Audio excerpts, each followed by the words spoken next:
Dear students, today I am going to discuss with you some numerical problems related to shear strength of soil.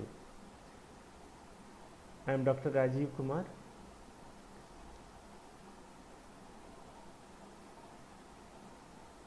Prior to this, you may see the lecture video on shear strength in my YouTube channel. Okay. Description is given in the description box in the video itself. You may see that. There are several topics discussed in the Geotechnical Engineering 1 lecture videos. You may go through that. You may subscribe to my channel. You may like this video. Okay, if you have some comments, you may comment it on the comment box also, or you can WhatsApp me.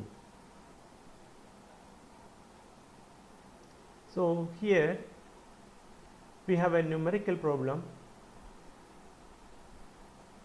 The problem is the results of a series of consolidated undrained test on undisturbed soil samples of an over consolidated clay were given below. Okay. First one is cell pressure 100, 200, 400 and 600. Deviator stress or additional axial stress at failure is given as 300, 410, 610, 850 kilonewton per meter square. Pore water pressure is also given at failure minus 45 kilonewton per meter square, minus 15, 50 and 110 kilonewton per meter square. Question is, determine the shear strength parameters in terms of effective stresses.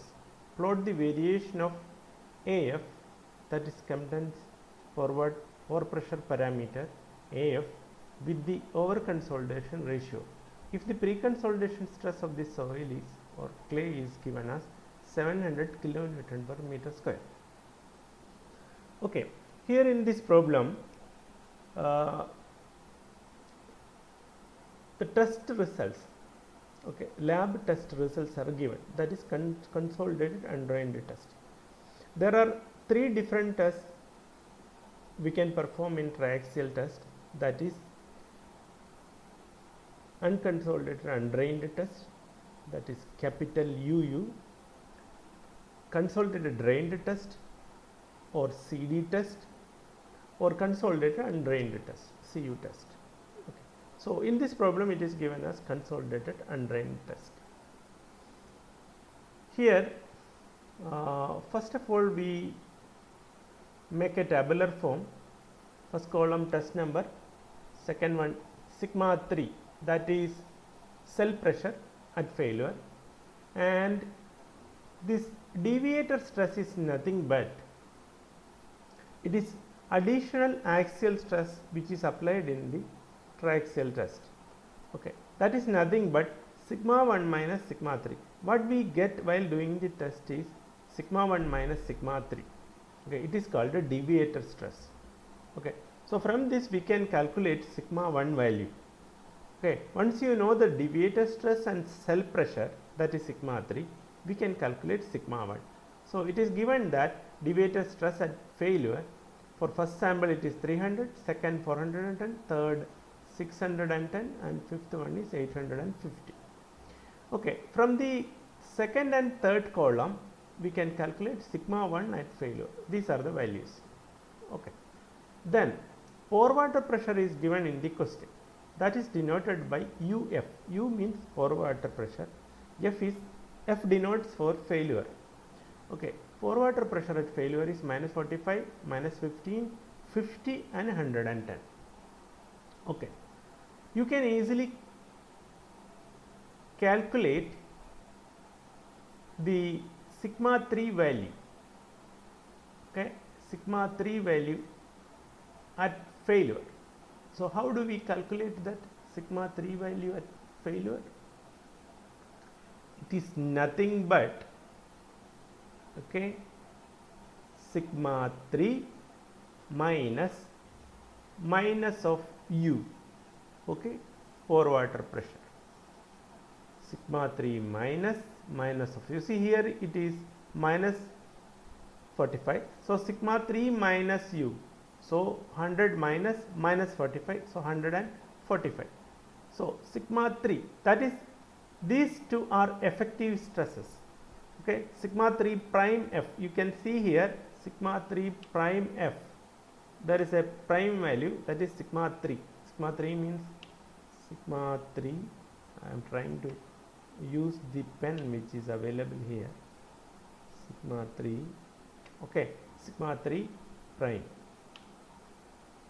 Okay, sigma 3 prime you can calculate by using sigma 3 failure minus pore water pressure.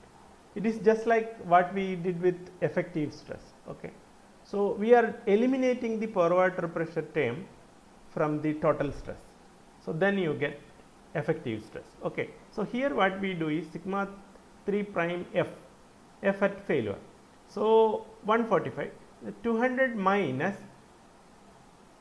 40 minus 15, so it will be 200 plus 15, so 400 minus 50, again 350, 600 minus 110, 490. So this is the sigma 3 prime or sigma 3 dash values. Okay, effective sigma 3 values. Okay, these are the in likewise we can calculate sigma 1 effective sigma 1 values. So we can deduct the pore water pressure from the total stress value, we get the effective stress value. Here all those things comes from sigma 1 failure minus u, so 400 minus 45, it is 445. Likewise 1450 minus 110, you get 1340. Okay, now you see here over consolidation ratio or OCR is nothing but pre-consolidation stress divided by cell pressure. Okay, you can see my video in the other lecture video related to the consolidation, okay, or shear strength. You can get this relationship. Okay, so that is nothing but pre-consolidation stress divided by cell pressure. Okay, and next one is A and B. There are two terms, Skempton's pore pressure parameters. It is denoted by the term capital A and capital B. They are Skempton's pore pressure parameters or Skempton's pore pressure coefficients. Okay, so these two you need to know. Here you can see that Skempton's value AF, F denotes for the failure. Okay, at failure Skempton's pore water pressure parameter A is nothing but UF divided by sigma 1 minus sigma 3. Okay, here for B is equal to 1, this is the expression. Okay, so you calculate sigma 3 values, already you have that from the question, and you calculate the over consolidation ratio. It is nothing but pre-consolidation stress, that is 700 divided by 100. 100 is the sigma 3 value.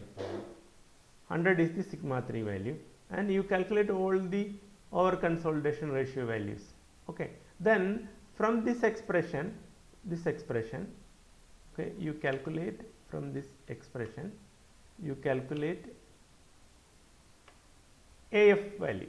So AF you can calculate, these are the AF values. So okay, once you do these two things, like we have calculated sigma 3 prime values and sigma 1 prime values, and here you calculated AF values and over consolidation ratios. Now you go to the plotting of Mozart. Okay, there are 4 different experiments one has carried out. It is given in the question. Okay, then we will get 4 different Mohs circles. Okay, the common tangent which you can draw on this Mohs circles is called failure envelope. The y-intercept, okay, which meets at the y-axis, the y-intercept is nothing but the value of cohesion, and the slope of this failure envelope will give you phi value. So, in this case it is 30 kilonewton per meter square and phi is equal to 25. You need to plot this one in the ordinary graph paper, okay. So, that is your job, you need to do that. Once you do this, one more time you do this, okay, you will understand how it can be done. So, it's must, okay, you must be an expert in plotting this geotechnical laboratory values, okay. When in future when you become geotechnical consultants and or if you run if you go for any competitive examination, it will help you in this, okay. So, I purposefully put it like this. I want you to do it in a graph paper, okay. So, you see, I will explain how it is done in a graph paper. So, always remember that you should take the same scale on y axis as well as x axis, because you are directly measuring the values from the graph paper, okay. So, here you can see it starts from 0 to 100, 400 likewise, and in x axis it again 0 to 100, it goes on like that, okay. So, you have sigma 3 value as well as sigma 1 prime values, okay, which we have calculated, the effective values. So, with that you plot the Mohs circle. The radius of this Mohs circle you can calculate. I will tell you how it is done. You see, for the first set of values you have 145 and 445, okay. You have sigma 1 prime value 445 and sigma 3 prime value as 145. So, sigma 1 minus sigma 3 by 2 will give you the radius of the Mohs circle, and from 0 you measure sigma 3, that is 145, and from 0 you measure 445, okay. You mark 2 points here, okay, and take the half of this, that will be the radius of the first Mohs circle, okay. Likewise, the second one, how it is done? Second one, you have sigma 3 prime value as 215 and sigma 1 prime value as 625. So, 625 minus 215 divided by 2, that will be the radius of the second Mohs circle. Likewise, all these 4 circles you can plot, okay. You with the scale, you adjust the scale in such a way that you get a common tangent over here. So, that common tangent will meet at a point at y axis. In some cases it passes through 0, okay, unless it is given in a separate way, okay. If it is given as a dense sand, okay, no other values are given, then you can assume that the failure envelope passes through 0, because for sandy soil cohesion value is 0, okay. Here the case is different, because suppose you want, if only one circle you could plot, it means that failure envelope will pass through 0, okay. So, if you want to get or the value of C, you should have a set of Mohs circles. So, common tangent will give you the value of C if you require, okay. In some cases dense sand, if you conduct more than one test, it may pass through 0, okay. So, that is the case. So, phi you can calculate, these things you can calculate, and y x axis is nothing but sigma prime kilonewton per meter square, y axis is tau, that is shear strength kilonewton per meter square. So, this is the answer. So, you got the answer C is equal to 30 kilonewton per meter square, phi is equal to 25 degree. So, this is the first set, and you see here the relationship between over consolidation ratio and EAF, okay. Here you see in a graph paper, draw a line on the x axis, and below 0 you mark minus 0.1, minus 0.2 likewise, because you see you got minus values here, and above that again 0.1, 0.2 positive values. You plot it, you get a curve like this. Okay, this is the answer for the question. So I suggest you practice again the same question and you will understand. Simultaneously you see the lecture video on shear strength. I have given the link in the beginning of the video. At the same time it is given in the description box also. Okay, we will meet with other type of problems related to other areas in geotechnical engineering in a different video.